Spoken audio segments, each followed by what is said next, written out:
நீங்கள் டாவோவுடன் உங்களை இணைத்து செய்ய முடியும்.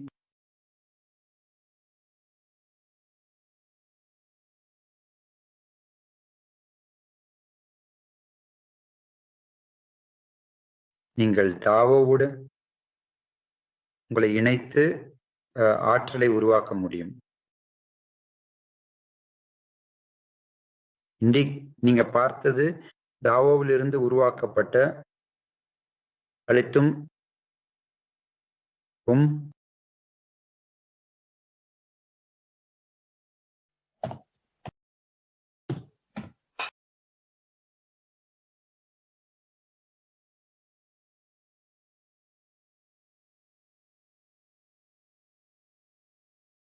எதுவும் இதிலிருந்து உருவாக்கப்பட்ட எந்த ஆற்றலையும் எடுத்துக்கொள்வோம். அது யாங்.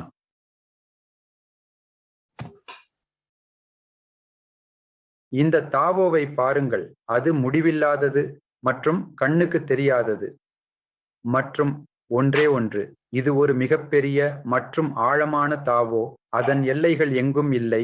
அது நம் கண்களுக்கு மறைந்துள்ளது. இது ஒரே ஒன்றாகும். மற்ற எதுவும் இதற்கு இணையாக இல்லை. நீங்கள் விரும்பினால் இதை உச்ச சக்தி என்று அழைக்கலாம், அல்லது இதை கடவுள் என்று அழைக்கலாம்,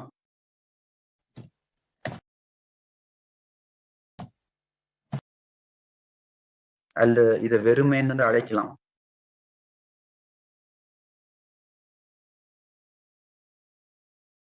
அல்லது இதை சூன்யம் அல்லது பூஜ்யம் என்று அழைக்கலாம்.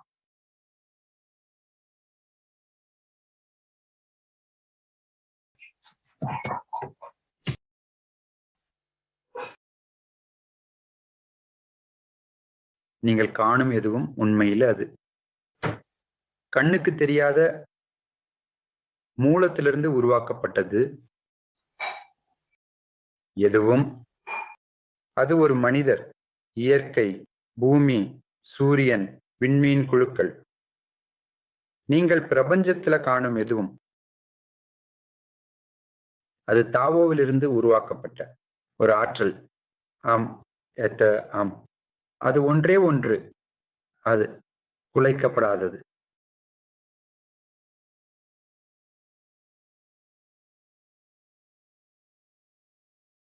இது குலைக்கப்படாது ஆற்றல். எந்த ஒரு குலைவும் நிகழ்ந்தால், உதாரணமாக ஆற்றல் பிளவுபட்டுவிடும். அந்த நிமிடத்தில் ஆற்றல் தானாகவே உருவாக்கப்பட்டால் அந்த ஆற்றல் நீக்கப்படும். அது மீண்டும் எடுத்துக்கொள்ளப்படும். அந்த ஆற்றல் உள்ளே அழைக்கப்படும்.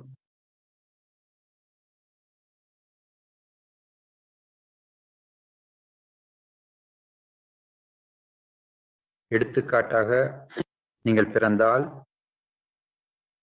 இறுதியில் நீங்கள் இறக்க வேண்டும். ஒரு நாள் அல்லது மற்றொரு நாள். அது நிர்ணயிக்கப்பட்டது. நீங்கள் காணக்கூடிய எல்லாவற்றுக்கும் இது உங்கள் பொருந்தும்.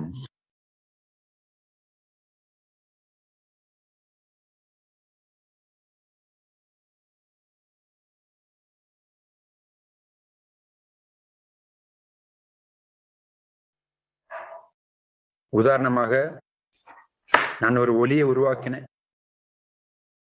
அந்த ஒலி அதிர்வுகளுடன் நீக்கப்பட வேண்டும். எதிரொலியுடன் இது நீக்கப்பட வேண்டும். ஏன் அது நீக்கப்பட வேண்டும்? ஏனெனில் பிரபஞ்ச உணர்வு நாம் டாவோ என்று அழைக்கும் குலைக்கப்படாதது. நீங்கள் உருவாக்கும் எந்த ஒரு குலைவும் அதை நீக்கிவிடும்.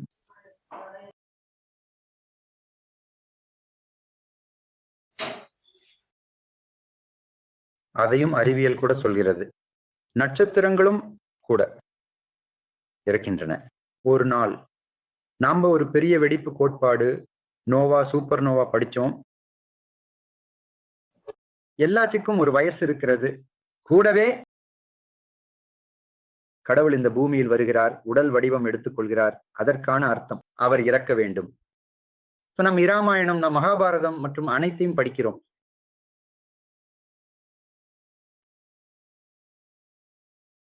இங்கே நீங்கள் புரிந்து கொள்ள வேண்டும், உருவாக்கப்பட்ட எதுவும், நடந்த எதுவும் அது ஒரு வயது அதிகமாக. அதை எப்படி நீக்கிறது? நீங்கள் அதை நீக்க முடியும். உடன்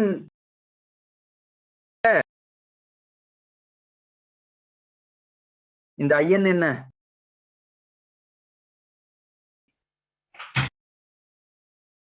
அது மீண்டும் இணைப்பது.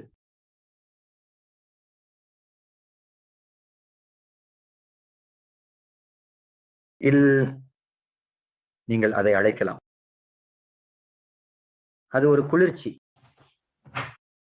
அல்லது கருப்பு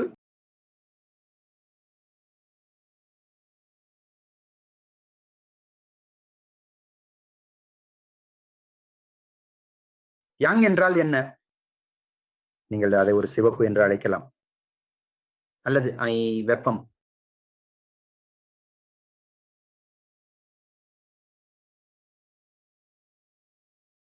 போட்ட பிறகு ஜியாம் ஏன் மக்கள் அமைதியாக உணர்கிறார்கள்? புரிஞ்சதா? நீங்க பல யாங் ஆற்றல்களை உருவாக்கினீர்கள். இந்த உலோக குச்சி உலகில் பல யாங் ஆற்றல்கள், பல உணர்ச்சிகள், பல வணிக சட்டங்கள், பல உறுதிமொழிகள், பல புரிதல்கள் உங்களை மேலும் மேலும் மேலும் மேலும் இளமையாக ஆக்கின. நீங்கள் ஒரு சிவப்பு காளை மேலும் செயல்படுவதற்கு மேலும் செயல்பட நீங்கள் குடிப்பது ரெட் புல் பானங்கள். ஒரு யாங். கருப்பு என்பது அந்த யாங்கை நீக்கும் ஒன்று. அது உங்களை பூஜ்யத்தின் நோக்கில் அழைத்துச் செல்கிறது.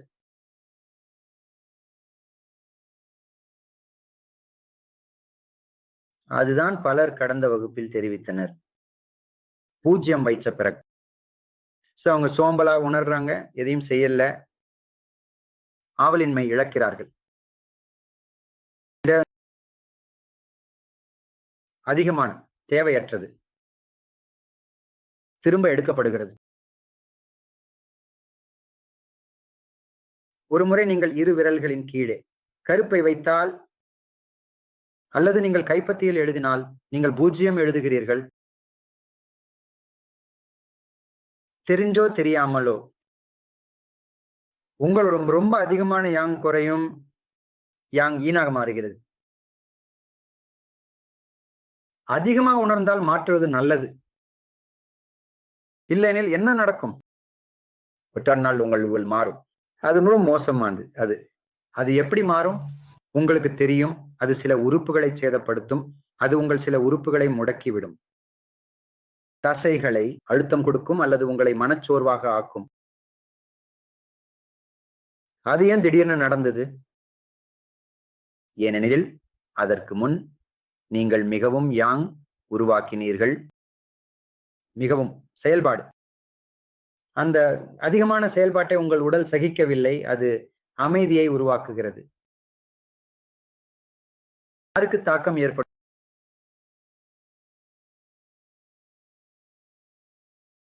யாருக்கு ஐபிபி இருக்கு? யாருக்கு அமைதியின்மை இருக்கிறது?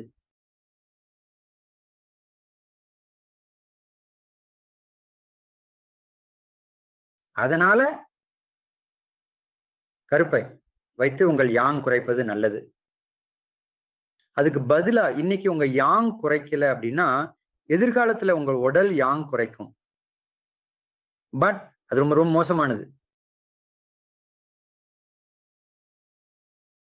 இது சில உறுப்புகளை சேதப்படுத்தக்கூடும் அல்லது சில நோய்களை உருவாக்கக்கூடும். இந்த நோய்க்கு நீங்கள் வாழ்நாளிடம் முழுவதும் மருந்து எடுத்துக்கொள்ள வேண்டும் என்று மருத்துவர் கூறுவார்.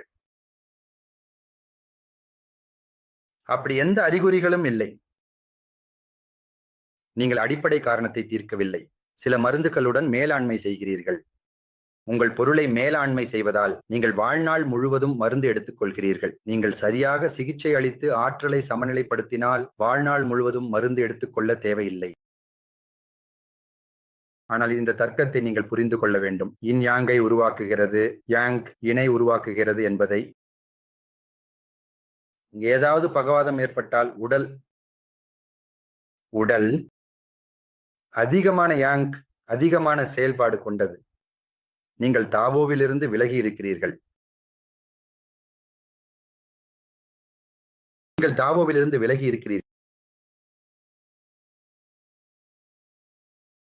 அப்பொழுது இயற்கை என்ன செய்யும்? ஓ, உனக்கு யாங் ரொம்ப அதிகம் என உருவாக்குவோம். அது உங்களை மீண்டும் கொண்டு வரும்.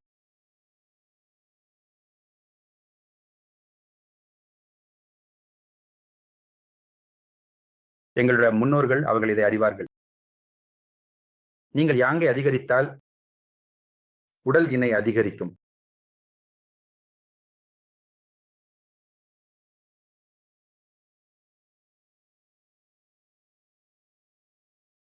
உடல் இணை அதிகரிக்கும். இதுவே எப்படி? பிரபஞ்சமும் உங்கள் உடலும் செயல்படும். நீங்கள் அதிகமான கொண்டிருந்தால் அப்பொழுது இயற்கையே யாங்கை உருவாக்கும். உதாரணமாக உடலில் அதிகமான நீர் சேர்ந்து உடலில் அதிகமான குளிர்ச்சி இருந்தால் அப்பொழுது வெப்பத்தை உருவாக்க செய்ய வாழ்வதற்காக உடல் இயக்கத்தை உருவாக்கும். அது இரத்த அழுத்தமாகவோ அல்லது கவலையாகவோ அல்லது தூக்கமின்மையாகவோ இருக்கலாம். இது இயற்கை யின் மற்றும் யாங்கின் சமநிலையை எப்படி பராமரிக்கிறது?